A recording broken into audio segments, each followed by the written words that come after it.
আসসালামু আলাইকুম সবাইকে পড়ন্ত বিকেলবেলার অনেক অনেক শুভেচ্ছা। চলে আসলাম সিএ পার্ক গাজীপুর কৃষি গবেষণা ইনস্টিটিউটের ভিতরে। সিএ পার্কের পাশেই সুন্দর একটি সূর্যমুখী ফুলের বাগান। আজকে এই ফুলের বাগানটি দেখার জন্য এসেছি এবং সেই সাথে ফুলের বাগানটি কিভাবে লাগানো হয়েছে, আজকের এই ফুলের সৌন্দর্য তাদেরকে কিভাবে বিমোহিত করছে সেই সব দেখানোর জন্যই আপনাদের মাঝে চলে আসলাম। শুরুতে আপনাদের মাঝে দেখানোর চেষ্টা করব আজকের এই সূর্যমুখী বাগানটি কিভাবে লাগানো হয়েছে। সূর্যমুখী যে গাছগুলো জি। রোপণ করা হয়েছে হ্যাঁ। এটার কিন্তু নির্দিষ্ট একটা দূরত্ব আছে, জি, জি, অর্থাৎ জি। তারা একটা নির্দিষ্ট দূরত্ব জি, রেখে জি, জি, এই জি, গাছগুলো জি। রোপণ করেছেন। রোপণ করে, হ্যাঁ। আমি যদি আপনাদের দূরত্বগুলো দেখাই জি। তাহলে এই যে একটা গাছ থেকে আরেকটি গাছের দূরত্ব হ্যাঁ, ম্যাক্সিমাম 10 ইঞ্চি হবে। হ্যাঁ। পরবর্তী এই গাছ থেকে পরবর্তী গাছের সারির দূরত্ব যদি দূরত্ব বলি, এখানে 18 থেকে 20 ইঞ্চি একটা দূরত্ব রেখেই রোপণ করা হ্যাঁ, হয়েছে। হ্যাঁ, জি, জি, তো জি। আপনারা যারা ঘুরতে আসেন তারা জি। কিন্তু অনেকেই আমরা এই বিষয়গুলো খেয়াল করি। এই বিষয়গুলো কিন্তু আমরা আমাদের অডিয়েন্সকে একটু বলি, জি। যারা হুম। এই সূর্যমুখী গাছ রোপণ করে দেশের অর্থনৈতিক চাকাকে সচল হুম, করে। হুম। এই টিপস গুলো যদি আপনি একটু দর্শককে দিতেন।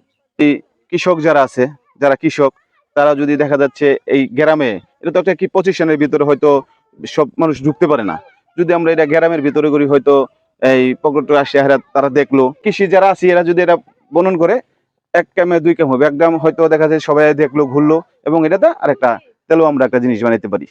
আমরা যদি খেয়াল করি এই ভুট্টা ক্ষেতগুলো জি, দ্রুত রেখে কিন্তু এই গাছগুলোকে রোপণ করা জি, হয়েছে। হ্যাঁ। একটা গাছ থেকে আরেকটা গাছের সারি, এখানে 20 থেকে 25 ইঞ্চি হুম। একটা নির্দিষ্ট দূরত্ব হবে এবং প্রথম যে সারিতে যে গাছগুলো আপনারা দেখতে পাচ্ছেন এখান থেকে প্রথম গাছের দূরত্ব ম্যাক্সিমাম 12 ইঞ্চি হবে। 12 ইঞ্চি, হ্যাঁ। তো জি। এই যে নির্দিষ্ট দূরত্বে এরকম ভুট্টা খেতে এই ভুট্টাগুলো রোপণ করা হয়েছে। ভ্রমণের টানেই আমরা চলে আসি, ভ্রমণ পিপাসু মানুষদের উদ্দেশ্যে কিছু বলবেন। যে আমরা এই জায়গায় আসবো, এদিকে দেখবো যারা না জানি, যারা কখনো দেখিনি, কেউ এরকম এলাকার লোক আছে আমরা ভুট্টা গাছ কি আমরা চিনি না।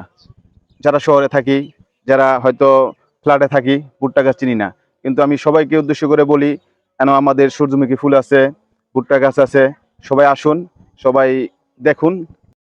সম্মানিত ভিউয়ার্স, চলে আসলাম কৃষি গবেষণা ইনস্টিটিউটের ভিতরে আমাদের প্রিয় মহিন ভাইয়ের সঙ্গে।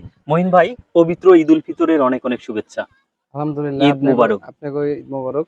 মহিন ভাই, কৃষি গবেষণার ভিতরে আসলে এই কলার গাছগুলো দিকে যদি আমরা তাকাই, গ্রামের প্রকৃতির কথা মনে পড়ে, প্রকৃতিতে ফিরে যেতে ইচ্ছে করে, হ্যাঁ, শৈশবের কথা নাড়িত করে।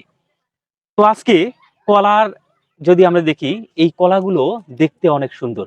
আমরা যখন গ্রামে থাকি তখন কিন্তু এই গ্রামের কথা মনে পড়ে যায়। গ্রামের কথাগুলো মনে পড়ে যায়। কেমন লাগছে আজকের এই প্রাকৃতিক সৌন্দর্যে এসে? আমার কাছে অনেক সুন্দর লাগতেছে, ভালো লাগতেছে। মানে মনে হচ্ছে আমি একদম গ্রামে আছি, খুব ভালোই লাগতেছে। এই যে প্রাকৃতিক সৌন্দর্যে আমরা মুগ্ধ হয়ে এখানে চলে আসি, সত্যি আমাদের একটা ভালো লাগার মুহূর্ত সৃষ্টি করে।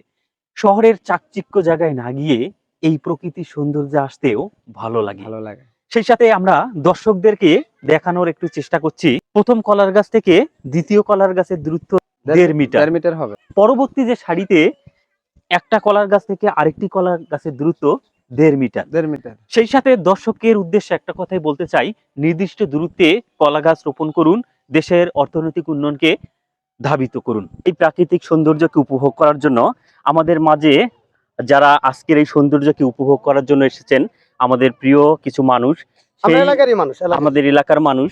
তো কেমন লাগছে আজকের এই সূর্যমুখী ফুলগুলো উপভোগ করে? আসলে ধান গবেষণায় তো আমরা সব সময় আসি না। হ্যাঁ, যখন আসি তখন দেখা গেছে যখন মৌসুমে, যেরকম এখন সূর্যমুখী ফুল, এটা এখন ফুলের মৌসুম, তো ফুলের মৌসুমে অবভিয়াসলি আমাদের আসতে ভালো লাগে।